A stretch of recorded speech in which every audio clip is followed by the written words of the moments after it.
십계명 어느 강의 제일 10번째 계명 내 이웃의 아내나 그의 남종이나 그의 여종이나 그의 소나 그의 낙이나 무릇 내 이웃의 소유를 탐내지 말지니라. 그러면 여기에 나오는 이웃의 아내, 남종, 여종, 소, 낙이 내 이웃의 소유, 이것들은 바로 무엇을 말하고 있는 것인지 우리는 한 번도 심각하게 생각해 본 적이 없습니다.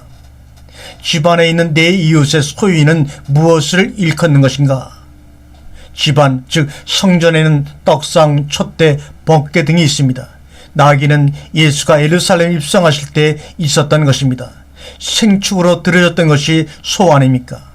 이웃의 아내를 탐내는 것은 무엇을 또한 의미하는 것인가? 우리가 무엇을 도적질하고 있다는 말인가?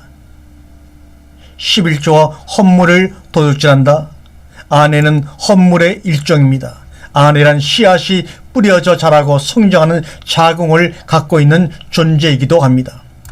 육체의 소욕은 성령을 거스리고 성령의 소욕은 육체의 소욕을 거스립니다.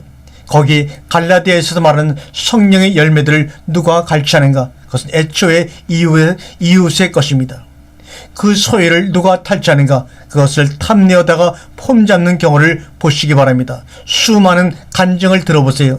그리스도의 사랑을 빙자하여 자신을 자랑하고 자신의 에고의 사랑의 어떠함을 폼잡는 데 사용하는 경우도 많이 있습니다. 물론 그렇지 않고 진실한 마음으로 하나님의 영광을 위해 마음을 다해 간증하는 경우도 많이 있어 우리의 감동을 주는 것 또한 사실입니다.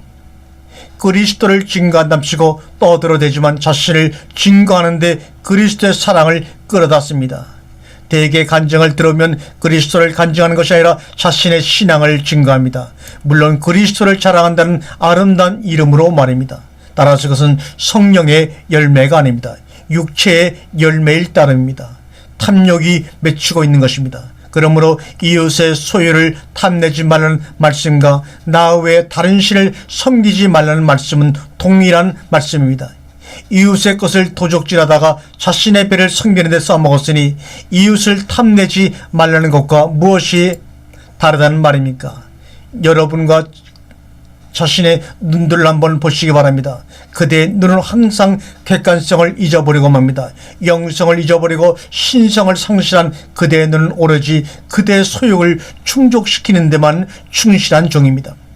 따라서 보는 것마다 자신의 소욕의 관점에서만 보고 판단하고 분석합니다.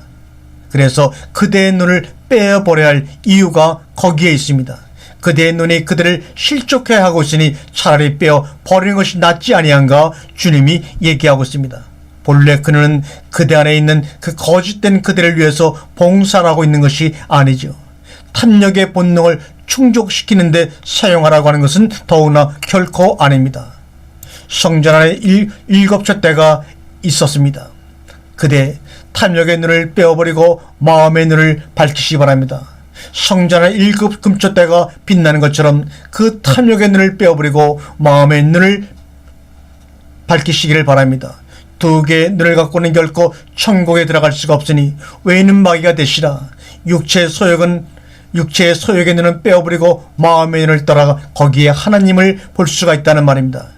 존재를 직시할 수 있고 창조의 세계가 열리는 것입니다. 하늘이 열리고 여호와의 성전문이 열리는 것입니다. 좀 더 깊은 곳으로 들어가면 휘장 너머에는 7촛대가 무색한 여호와의 영광의 빛이 머뭅니다. 하나님을 경배하고 공평과 사랑이 충만한 자리 가운데 거하게 된다는 말입니다. 어찌 이를 버리고 눈을 탈취에다가 제 소욕을 위해 한평생 사용하려는가? 이웃의 소유를 제 것으로 삼아 쓰는 재주가 탁월한 인생들이 하나 거기에는 암흑만이 가득할 뿐입니다. 그대는 무엇을 듣고 있는가?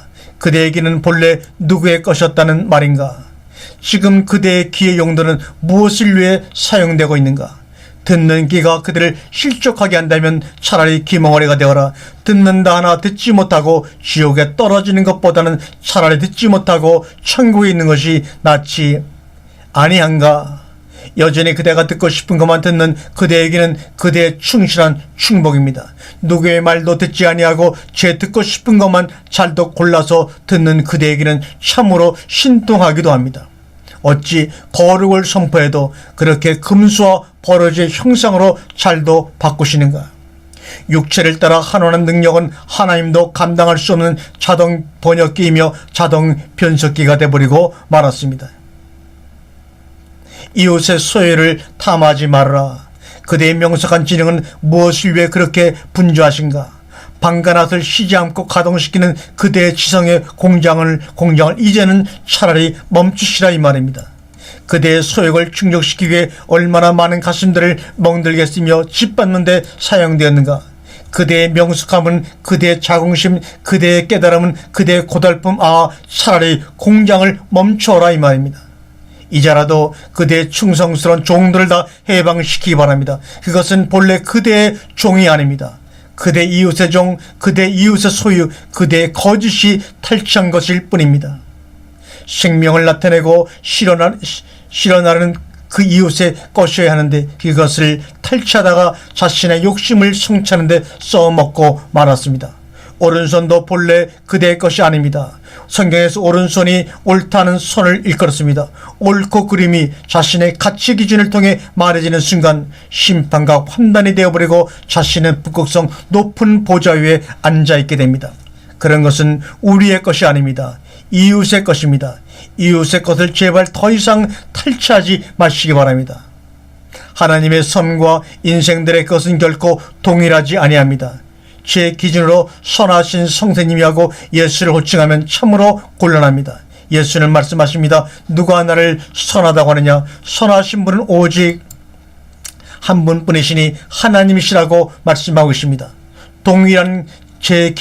동일하게 제 기준으로 악하다 하지 말라. 누구를 악하다 할 수 있다는 말인가? 잊어보니 그대는 선과 악을 탈취하여 마음대로 제 것으로 삼고 써먹는 천하의 도적놈이 아니신가?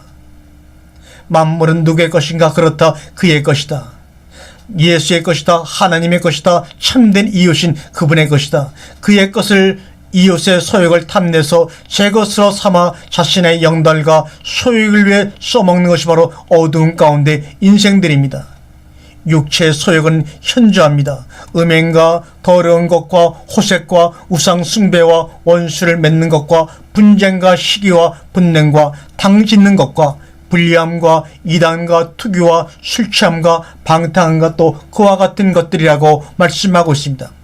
바울의 이 같은 선을 뒷골목의 깡패들의 짓거리로만 생각하지 마세요. 그대 육체의 소욕을 쫓아 거룩을 명분으로 한 그대 안에 온갖 탐욕을 일으키는 것입니다. 이것이 이론인가 실제인가? 현저하게 일어나고 있는 작금의 우리들의 자신의 모습이 아닙니까? 내 것 가지고 내 것으로 삼고 있다고 하는 그대의 처인한 몸짓. 애굽의 재앙이 임할 때에는 다 죽어야 합니다. 집안에는 여러 종류의 짐승들이 있습니다. 들짐승, 날짐승, 길짐승 등 각종 형태들이 있습니다. 애굽의 초태생들이 죽어나가는 동안에도 이스라엘의 가축은 죽지 않았습니다. 이스라엘의 장자는 죽지 않았습니다. 이스라엘의 가축들은 죽지 않았습니다. 집안에 있는 모든 가축들은 데리고 출애굽을 하는 것입니다.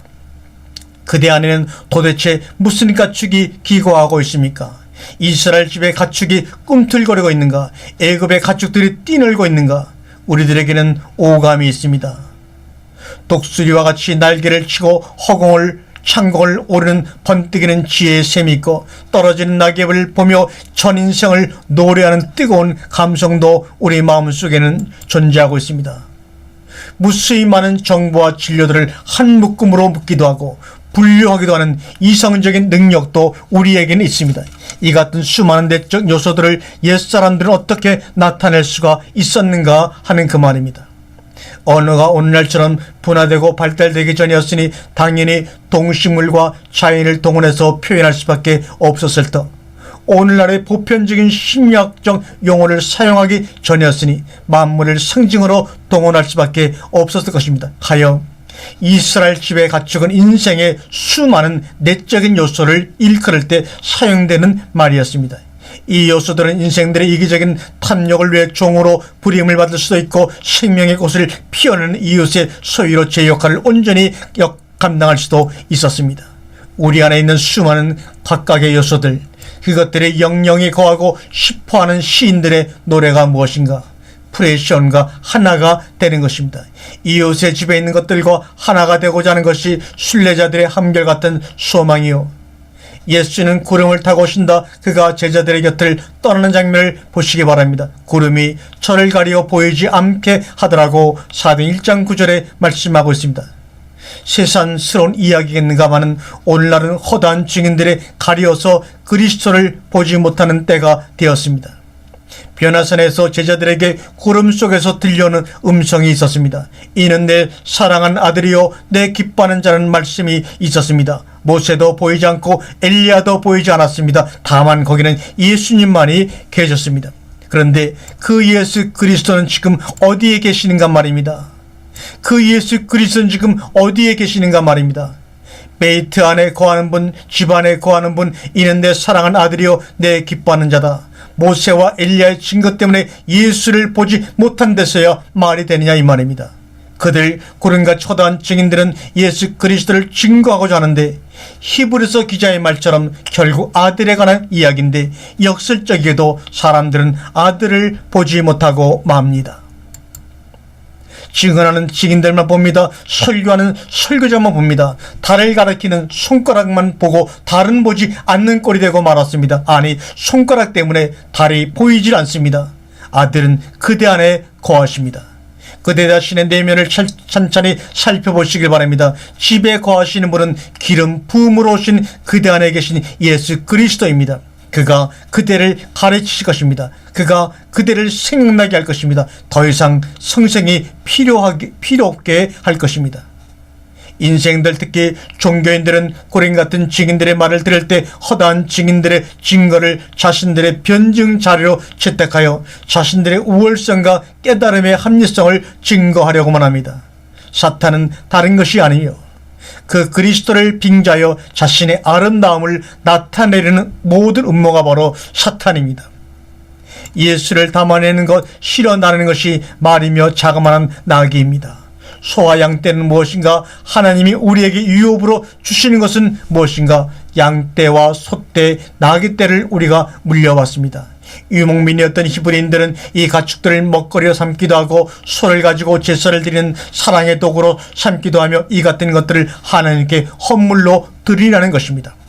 예수가 예루살렘 성에 입성할 때 타고 가셨던 나귀, 이웃의 아내를 탐내다가 도둑질해서 거기에 동물의 씨를 뿌리는 존재들, 그리스도와 상관없이 자신이 가지고 있는 외모와 자신이 가지고 있는 현명함과 자신이 가지고 있는 부와 자신이 가지고 있는 따뜻함을 안식처로 삼으려고 하는 자들, 젊음, 학문, 지성을 그 도둑놈에게 갖다 바친 인생들, 바칠 것이 아니라 사실 빼앗아 온 것입니다. 훔쳐 온 것입니다.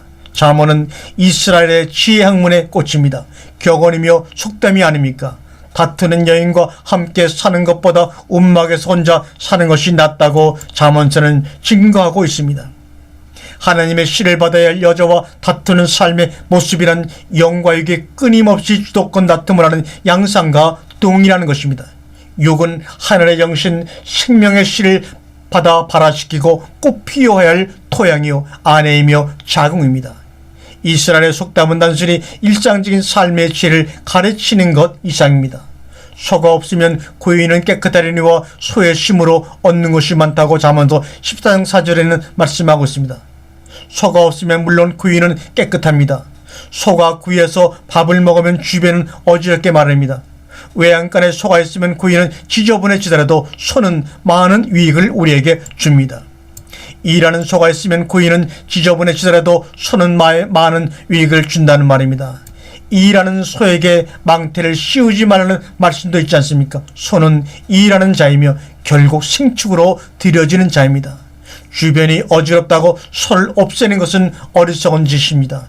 그건 역시 내 것이 아니라 이웃의 것입니다. 탐내다가 제 것으로 삼을 일은 결코 아닙니다. 언약의 제물로 대신해서 드릴 수 있는 것은 소뿐만 아니라 양이며 나귀입니다. 애굽의 모든 동물들을 죽이고 출애굽한 이스라엘 백성들은 광야로 내몰립니다. 광야란 애굽의 찌꺼기를 없애는 장소입니다. 풀무불로 인생들을 새롭게 거듭나게 하는 곳이 바로 광야입니다. 그 식의 찌꺼기를 소고하는 것이 바로 광야 생활입니다. 가나안에는 애굽의 보물을 취할 수가 없습니다. 혹시 그렇게 생각한 분이 계시면 거기 서 계신 자리가 아직 애굽이라고 보면 맞을 것입니다. 잠언 3장 33절에 악인의 집에는 여호와의 저주가 있거니와 의인의 집에는 복이 있느니라고 말씀하고 있습니다.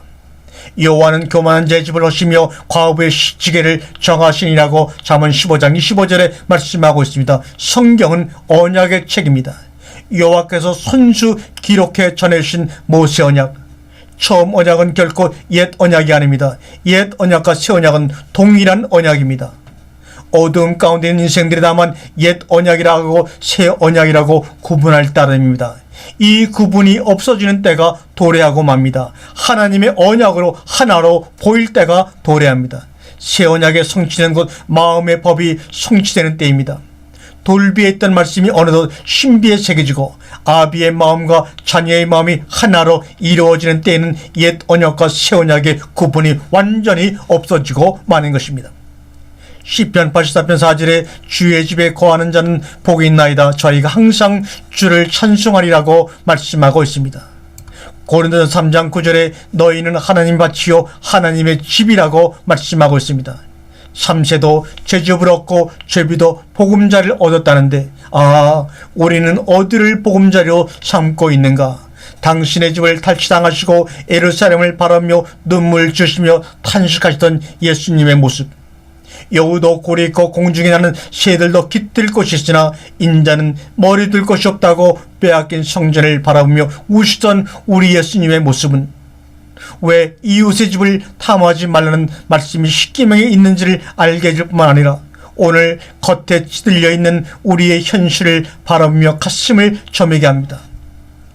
하나님의 집을 노래하는 시인들, 그 성전의 문지기라도 좋으니 하는 고백이 언제쯤이나 그 고백에 우리는 동참을 할 수가 있을까, 이 말입니다. 아멘.